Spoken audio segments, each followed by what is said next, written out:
Welcome back to my channel. Ngayon po, panibagong araw, panibagong ritual at panibagong pampaswerte na naman itong ibabahagi ko sa inyo. So guys, kayo ba ay naniniwala sa mga pampaswerte na pinaggagawa ninyo? So dapat po kayo ay naniniwala 100% na naniniwala sa mga pampaswerte niyan para ito'y tunay na magbigay ng swerte sa inyo. So guys, gusto nyo ba magkaroon ng pera?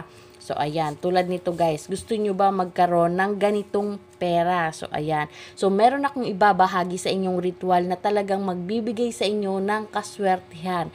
So, nung nakaraan, nag-share na naman ako sa inyo ng pampaswerte sa pera at talaga namang ito'y naghatid sa atin ng pera. Sumama tayo sa wedding noon. So, makikita nyo naman talaga na mabisang magdala ng swerte ang mga pampaswerteng gagawin ninyo kung ito'y tunay ninyong pinaniniwalaan at syempre sasamahan nyo ito ng sipag at tiyaga. Hindi naman porket gumawa ka ng pampaswerte ay wala ka na rin gagawin sa buhay mo. So kailangan magtrabaho ka kung gusto mong swertein sa pera, kung gusto mong makaipon, magtrabaho ka at paminsan-minsan ay tumaya ka kung gusto mong, kung meron kang gustong numero na tatayan at kung sa pakiramdam mo na ito ay tatama at magbibigay talaga ng pera sa inyo. So, ganun ang inyong gagawin. So, dapat po pinaniniwalaan nyo yung pampaswerteng yan. Kasi kung hindi ka naniniwala, wag mo na lang gawin yung pampaswerteng yan dahil hindi ito magbibigay ng swerte sa inyo kasi hindi ka naman naniniwala. So, ayan guys.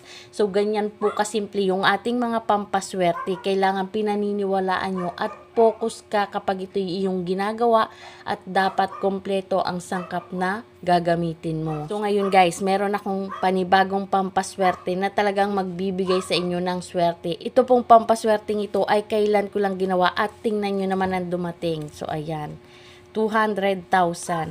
So, ayan guys. So, ganyan po ang darating sa inyong swerte kung ito'y inyong paniniwalaan at dapat kompletong sangkap ang inyong gagamitin at tama ang inyong paggawa. So, ito guys yung kailangan natin dito sa ating ritual na ito. So, guys, bago ko ito umpisahan, disclaimer muna tayo sa mga taong hindi po naniniwala sa ganitong ritual o sa ganitong pampaswerte. Paki-skip na lang ang video ito at humanap kayo ng video na gusto nyo. At kung kayo naman ay bago lang dito sa channel ko at nagustuhan nyo ang video ito o pampaswerteng ito, huwag nyo nang kalimutan mag-subscribe at i-click na rin ang tiny bell para maging updated kayo kapag may bagong videos ako na i-upload tulad ng ganito. So ngayon guys, napakasimple lamang po ng kailangan natin dito sa ritual nating ito. So ito'y mabibili nyo lang sa palengke at meron lang din kayo sa inyong mga bakuran. So ito po ay napakadaling makita, mahanap sa inyong bakuran o sa inyong lugar.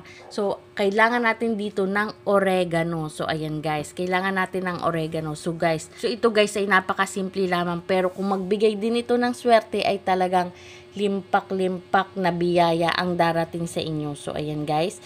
So, ito guys ay makikita nyo lang sa inyong mga bakuran. Baka may tanim kayo niyan o yung kapitbahay nyo, humingi na kayo ng ganito kasi magbibigay ito ng swerte sa inyo. Hindi lang siya mabisang panggamot, mabisa rin siyang pampaswerte. At kailangan din natin dito ng honey. So kahit anong honey po, pwede nyong gamitin yan.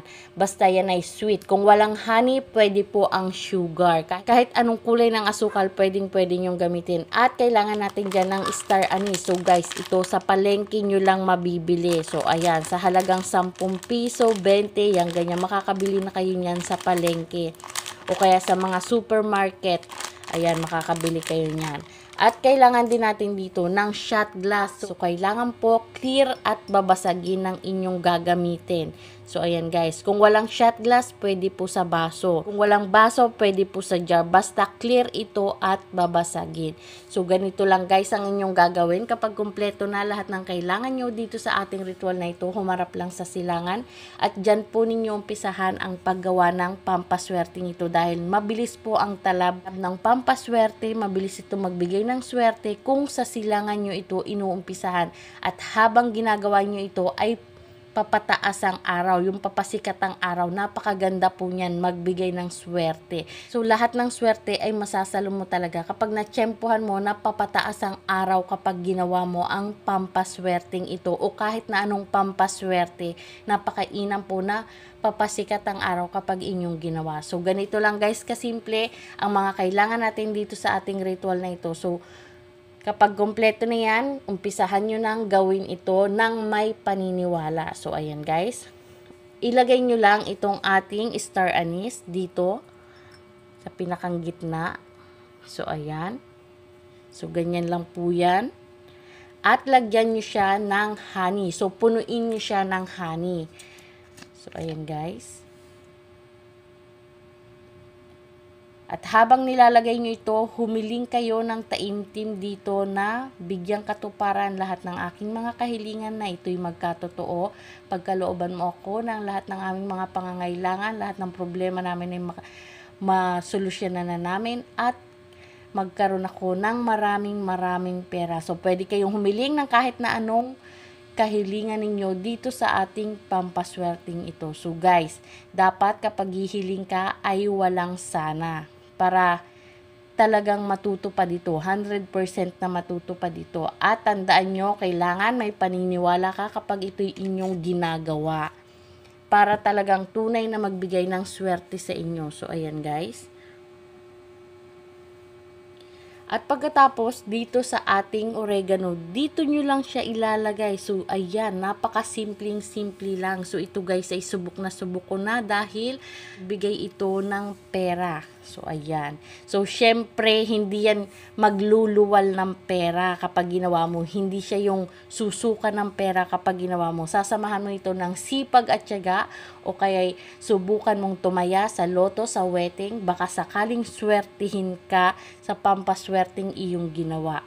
So, ang swerteng ibibigay nito ay depende sa taong gumawa at depende rin kung paano mo ito ginawa. So, dapat naniniwala ka, kompletong sangkap at dapat ay focus ka. So, wag mong ipagsasabi kung gumawa ka ng mga pampaswerte. Wag mong ipagsasabi kasi minsan talaga nauudlot ang swerte kapag merong mga nakakaalam dahil sila ay kontrabida. So, ayan guys. So, ganyan lang kasimple yung ating pampaswerteng yan at talaga namang tunay kang suswertihin kung ito'y iyong paniniwalaan. So, hindi porket gumawa ka ng pampaswerte, agad nang bibigyan ka ng swerte sa pera, sa trabaho, sa negosyo, sa ganyan. So, hindi yan agad-agad ibinibigay. Kaya, huwag kang maiinip kung gumawa ka ng pampaswerte at hindi pa agad dumating yung swerte mo. Malay mo, hindi pa yun yung panahon para ikaw ay swertehin. So, may tamang panahon din ang mga swerteng dumarating. Hindi yan agad-agad na pagkagawa mo ay ayan na agad ang swerte. Hindi yun ganon. So, depende pa rin yun sa kung paano mo siya ginawa at kung paano mo siya pinaniwalaan. So, ganon ang mga pampaswerte. Hindi yung, asa na ba yung swerte ko? Ang tagal-tagal naman, sabi niya, ganyan. So, swertehin ako pag ginawa ko to. So, wag kayong maiinip, guys. Kasi, bagkus na inip kayo sa swerteng hinihintay nyo. Lalo itong tumatagal. Lalo ka nitong pinapatakam. Kaya, wag kang maiinip. So, kapag gumawa ka ng pampaswerte, hayaan mo lang siya na magdala sa iyo ng swerte. So, guys, kapag natapos mo nang gawin itong ating pampaswerteng ito po ay ipa-energize mo sa sinag ng araw at siyang tunay na magbibigay ito ng swerte sa inyo. So, ito po ilalagay nyo sa inyong main door. So, pwede po maglagay kayo ng isang center table doon, pwede sa likod, pwede sa harap. So, ito po ay kahit saan nyo ilagay. Depende kung saan nyo siya gusto ilagay. Kung saan nyo pakiramdam na gagaan ang swerte, dun mo siya ilagay. So, ito po ay lalanggamin kasi honey nga siya. So, lagyan nyo na lang siya ng salalay, yung platito na may tubig at ipatong nyo siya doon para hindi siya langgamin. So, ayan guys. So, ang pagpapalit po nito ay kapag nalanta na itong ating oregano. So, ayan guys. Doon nyo lang siya papalitan. So, itapon nyo lahat yan. Puwera lamang po sa shot glass o sa inyong pinaglagyan. So, itatapon siya lahat, wag lang yung shot glass o yung baso o yung jar na inyong gagamitin. So, ayan, ganyan po kasimple yan. At pwede po, at kung hindi pa ito nagbibigay ng swerte sa inyo, pwede nyo pong ulitin ang pampaswerteng ito para ito ay tuloy-tuloy ang hatak ng swerte. Kasi malay mo, nasa kalagitnaan pa lang siya ng paghahatak ng swerte, nalanta na yung ating oregano. kasi sa dami ding kontra sa'yo. So, gumawa ka ulit ng panibago para tuloy-tuloy niyang hatakin hanggang sa makarating sa'yo yung swerteng hinahangad mong yan. So, ganyan lamang po yan kasimple. So, pwede po siya ilagay kahit saan. Ang oras naman po ng paggawa nito ay umaga, 6:30 hanggang 8:30 po ng umaga. Magandang sikat ng araw. Diyan po, sa oras na yan, maganda rin gumawa ng mga pampaswerte. Kung gabi nyo ito gagawin, kailangan po full moon ninyo ito gagawin at ma-energize din ito sa sinag ng buwan. So, napakainam po nitong pampaswerte. Basta lamang po inyong paniwalaan at syempre, huwag nyo kakalimutan na samahan ito ng sipag at tiyaga at pagdadasal para tuluyang magbigay ito ng swerte sa inyo.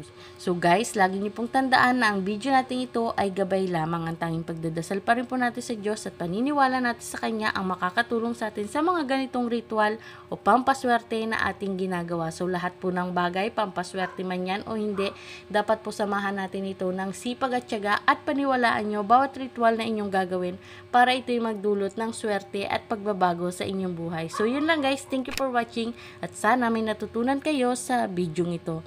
Bye!